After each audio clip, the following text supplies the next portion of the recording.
Hello， 大家好，我係 Aaron。好多時我哋睇獨立屋咧，都好關注就係當然個地理位置要好啦，同埋個則要夠靚。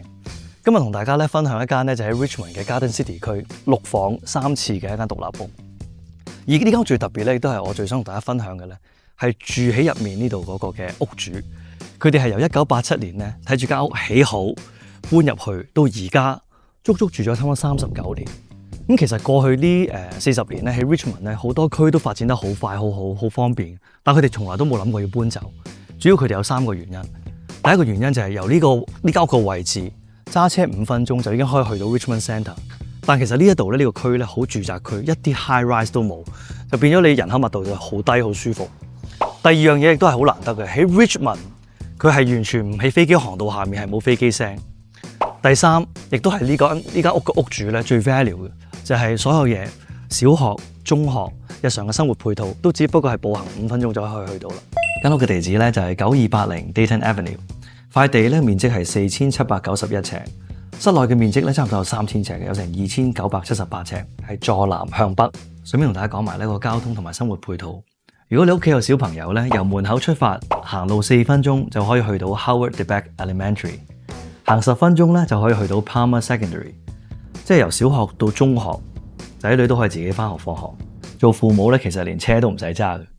平時如果想買餸食飯啊，隔條街咧就係 Garden City Shopping Centre， 入面有 Save on Food啦，同埋各類型嘅餐廳、銀行配套。就算你想去熱鬧啲嘅 Richmond Centre 行街買嘢咧，揸車都只不過係5分鐘嘅啫。你睇間屋嘅前院都好大嘅，呢邊咧就係一個大嘅草地啦。咁另外呢一邊咧就係咧，除咗雙車房之外咧，前面個 driveway 好大，可以泊到多2架車。如果大家咧都中意呢一類型嘅 content， 亦都想睇多啲關於 Richmond 嘅獨立屋嘅話咧，歡迎大家 subscribe 我哋嘅 channel。咁而家我哋入屋去睇下先。我哋咧而家咧就喺嗰個客廳 living room 啦。大家一入嚟咧，其實已經感覺到好多80年代咧嗰種嘅設計嘅元素喺入面啊，同埋嗰一種嘅好實用、好紮實嗰樣嘢。順便一提下，呢間屋嘅 builder 咧其實係一個意大利人嚟嘅，所以有好多意大利譬如歐式嘅一個元素擺咗入面。嗱，嗰陣時咧好中意咧係呢一種嘅窗咧係一種弧形嘅，咁係因為咧如果比起平面嚟計咧，呢度咧多咗兩邊嘅採光，1、2、3、3面嘅採光，令到更加闊落、更加光猛呢個弧形，所以好舒服嘅呢個位。咁過嚟呢邊睇下咧，呢個係一個 fireplace 啦，呢個係 wood burning 嘅 fireplace，wood burning 嘅 fireplace。咁屋主而家冇用啦，但大家睇到咧，上面你睇到咧好多啲木工，除咗啲木好靚之外咧，好多細緻嗰啲嘢咧都做得好好。另外呢一個咧，好少有80年代嗰啲屋咧會做一個即係大理石，呢個真係大理石嚟嘅，呢個唔係磚嚟嘅，好靚啲嘢，配得啲顏色都。咁另外咧，成間屋咧做晒嗰啲嘅天花線啊嗰啲啦，再做咗一層咧薄薄啲嘅假天花，然後做埋筒燈。嗰陣時都好少有嘅，如果做筒燈。咁過嚟呢邊咧，就係一個正式嘅 formal dining。我呢度呢個 formal dining 都好光猛，因為你開咗呢個窗咧，1、2、3、3面咧，3面採光，所以好光猛。而個 size 亦都係比而家嗰啲係 oversize 嘅。呢個如果我哋唔擺呢個櫃嘅話咧，呢一度咧係可以 fit 到10至到12人啲圓台啊，即係好似人哋包房嗰啲圓台咧，完全冇問題。呢個廳好舒服。咁而家好多時候我哋見啲 layout 咧，咪係打開晒啲牆做 open layout。咁但係有陣時都會好 appreciate 以前嗰啲idea， 覺得個則其實都幾有 idea， 因為咧閂埋道門咧，廚房嗰啲油煙就 trap 喺入面就冇啦。咁譬如如果要開翻嘅話，亦都係好開揚。咁大家頭先我想講下啲料靚唔靚咧，就係你睇下呢道門，呢個咁樣嘅門，啲 pocket door 咧，一般嚟講99% 而家睇到咧都係啲蔗渣板，好輕。呢度咧你係要花力氣去拉咧，因為呢個係呢道門都係實心門嚟嘅，所以好靚啲料。咁呢個廚房咧就一個 L 字形啦，爐頭嘅位置擺呢度嚇，跟住呢個位咧亦都係廚房最靚嘅位咧，做咗個星盤，因為我哋譬如洗碗啊、prepare 啲餸咧，花最長嘅時間就係呢度，咁所以亦都做咗個弧形嘅窗，望翻住自己後院，好舒服呢度。呢個因為當時咧佢係睇住呢個 builder 去起嘅，呢啲櫥櫃嘅顏色啊、台面啊、地板啊，全部都係屋主自己揀嘅一樣嘢嚟，所以睇翻佢都哇，嗰陣時有個 family decision 啊，去揀呢啲嘢都好有感覺，好有情懷喺度。咁過嚟呢邊咧就係一個嘅食早餐嘅地方，叫 Nook Area。咁其實對於而家嘅則嚟講咧，呢個係一個 formal dining area，因為都擺到6至8人嘅台，如果擺圓台。咁亦都係啦，跟翻嗰個咧弧形嘅窗嘅設計咧，望翻住自己後院咯。呢個向南嘅後院咯，所以光猛。咁再過嚟呢邊咧就係嗰個嘅family room。呢個 family room 都好大，亦都有個 access 咧去到自己嗰個 backyard 嗰度。咁大家睇到啦，有啲80年代起屋嗰個元素留翻喺度啦，一啲好靚嘅實木 cedar wood 啦，同埋撞翻咧呢啲紅色嘅磚。每一個磚咧都係好齊整嚇，對得好好嘅，所以係好多嘅細緻位睇到間屋咧有冇用心去起咯。咁我哋睇埋間屋嘅另一邊，呢度咧有個嘅洗手間，呢個唔係一個 powder room 嚟嘅，呢個係一個 full bath 嚟嘅，呢個係一個有埋個shower 嘅一個洗手間，因為佢呢度咧做咗一間房。呢間房可以做一客房，咁客人過嚟嘅話就用下樓下嘅洗手間啦。而最重要嘅咧就係通常呢個 family 嘛，都係有個老人家喺度啊。咁呢度咧就完全佢哋唔使行樓梯啦。喺1樓有得瞓覺、沖涼同埋個廚房齊晒所有嘢。咁呢邊過嚟咧就係一個並排洗衣機啦。呢度咧就係嗰個嘅雙車房啦。以前嗰啲雙車房咧比起而家啲咧係要再闊少少，所以咧側邊咧泊咗2架車，側邊咧仲係好多嘅空間咧可以做啲櫃啊、啲 shelf 嘅，好好啊，呢度好大。另外咧因為呢度咧樓上咧係一間好靚嘅房，同大家上去睇下。大家會擔心，喺個車房上邊咧會唔會好嘈啊？咁其實有個小貼士咧，我覺得好值得 upgrade。呢條叫 chain 啊嘛，一條鏈嚟嘅。而家新一代咧行嗰啲咧係皮帶嚟嘅，所以咧其實就算開山咧係好靜好靜，而且亦都可以，譬如嗰啲叫做My Q 咧，你有陣時我哋真係唔記得咗閂車房門咧，佢會自己幫你閂翻，亦都咧喺你個電話嗰度咧會提示你，你個車房門開咗喎，咁所以我覺得呢一個喺呢間屋嚟講咧，呢個係一個好值得嘅 upgrade 嚟，好有用。呢度咧有一個玄關位咧，你睇下其實好闊落，同埋咧個採光好好，因為咧做咗個天窗，而天窗嘅呢個頂咧，大家睇到咧全部都係最靚嘅 cedar wood 啦，斜斜地咁上去。咁另外咧呢個樓梯我都好中意，因為咧佢係意大利人builder，但係咧風水嚟講佢好講究，因為佢嗰個樓梯咧佢係冇衝住個門口嘅，咁樣收個樓梯過去。咁呢度上去啦，我哋呢度有5間房，有其中2間房咧，我覺得係叫做 oversize 嘅。先同大家睇下咧，喺車房上面嗰間房先。呢間房咧，平時啲人係最介意嘅，但係喺呢間屋裏面咧，我覺得係最有賣點嘅。呢間房可以睇幾大？個窗呢度開咗一個弧形嘅窗啦，呢個採光好好啦。應該有個天窗喺呢度。咁其實咧，一般嚟講咧，車房上面咧好多時啲圖紙咧都唔當係間房叫做 red room 嘅。個原因係因為啲窗佢好多時係開唔到嘅嗰啲，個司令好矮嘅，因為通常都係矮少少斜頂就翻個屋頂個位。另外第三，佢係冇一個 closet 冇 storage 嘅位。但呢一間房咧就有齊晒咧，呢一間係睡房應該有嘅條件啦。嗱，呢度咧其實好大嘅空間，呢邊咧我覺得係可以愛嚟擺床嘅位置，2個床頭櫃咁擺。另外衣櫃嘅話咧，佢本身呢度有個衣櫃啦，但我覺得咧呢度間咗佢之後咧，其實呢個係一個U 型嘅 walk-in closet 嚟嘅。入面嗰個高度又夠啦，而且最擔心啲人就係個闊度夠唔夠？啲闊度係絕對夠。掛完一排衫嘅話咧，你仲有空間可以行。呢個係一個好嘅 walk-in closet。咁所以呢間房好舒服。咁樓下咧，頭先我直情係實測，一路開車房咧，究竟呢度有冇聲咧？呢度咧聲我開晒啲窗咧，我係聽到個車房開啦，但係冇咩嘅vibration 啊震動。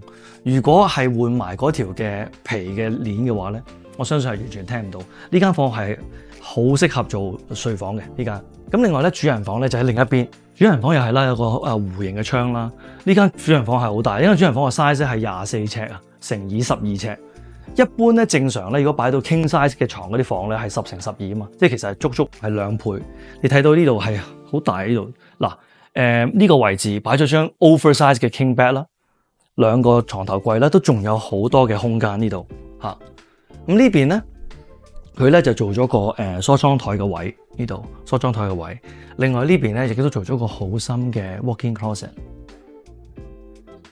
另外呢個咧亦都係屋主好中意嘅一個佢個主人房個 ensuite 嘅洗手間啦，做咗個天窗啦。呢度望出去咧，呢個浸浴嘅地方咧，佢又好有心啦，做咗個磨砂玻璃呢邊，咁所以又採光好好。呢邊咧就係一個嘅 shower 啦，呢邊係 shower。咁呢度咧，如果真係下一次要裝修 upgrade 嘅話咧，我覺得咧可以做翻2個星盤，係啦，做翻啲鏡櫃咁樣，亦都好好嘅呢度。睇埋我3間房先。而家呢個咧就係書房啦，咁啲房係 good size，全部方方正正嘅。但係我望出去睇到呢個真係可遇不可求，因為通常咧都係back to back 咁樣，我哋呢個後面嘅窗就對住人對面間屋後面嘅窗咁望住。咁而家啱啱咁望住咧係全部人哋後院，亦都好 open 啊！所以呢3間房咧望出去咧都可以望得好遠好 open。獨立屋就好難得嘅。咁呢間咧係另一間房，你有方正嘅，睇呢度仲更加清楚望出去，好有 privacy 添。另外呢邊咧就係另一間嘅所謂嘅細房，佢間細房其實都擺到個 king size 嘅床，所以其實就唔細嘅，係啦。咁你睇個 view 係幾靚？呢間係女間房嚟嘅。小學我哋嗰陣時喺 Garden City 嘅 Elementary， 跟住去咗中學 Palmer， 跟住去咗UBC， 去埋香港大學。咁屋主話呢個可能係間屋嗰個文昌位嚟嘅，咁同大家講下。咁呢邊咧就有個 full bath， 又唔會係黑廁嚟嘅，呢度有個窗嚇，對流通風都好好。而家睇完呢5間房啦，我同大家去睇埋咧成個小區環境。點解呢個 family 咧40年都唔肯搬走？佢中意嘅呢個區中意啲咩咧？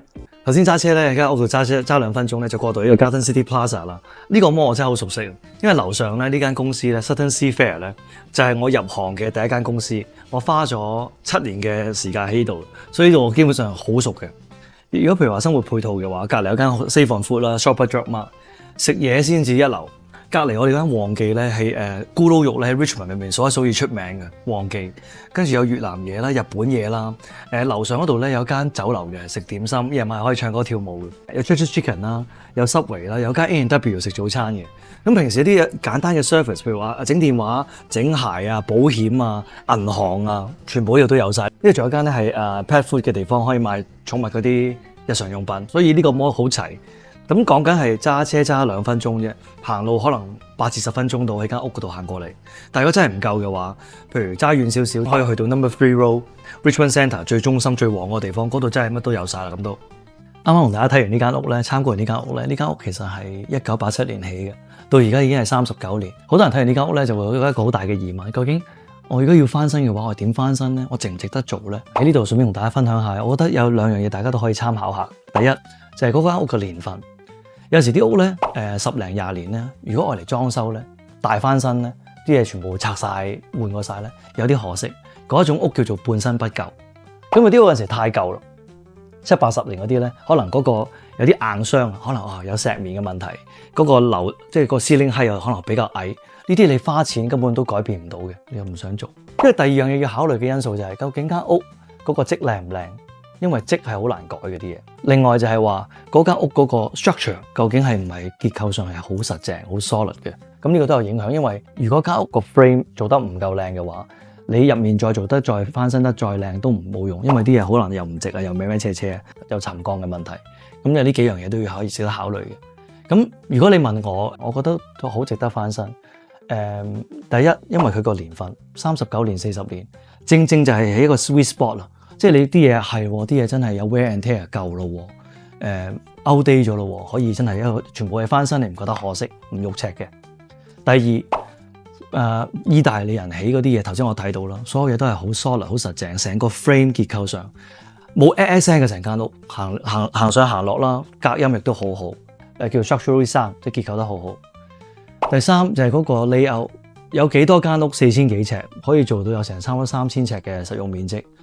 本身4個房已經係照正常啦，佢仲可以起到係6個房，而6個房係你住得好舒服嘅。有其中2個，我覺得好似係雙主人房咁大添。我覺得呢個就係呢個 layout 係好特別嘅地方。所以如果呢間屋咧我做大翻新咧，我覺得好值得，因為你擺嘅每1蚊落去咧，除咗自己去享受翻之外，第時你再住多10零20年，佢再去賣翻出去咧，佢有佢個 value 喺度。呢間屋嘅開價咧178萬8。嚟緊一個星期日咧，即係8月2號咧嘅下晝2點到4點咧，我哋會有 open house 嘅。咁我好想邀請大家過嚟睇下，因為呢間屋咧個無論係結構、layout 同埋用料咧，要親眼過嚟睇咧先可以感受到嘅。希望大家中意今日嘅介紹，下次見，拜拜。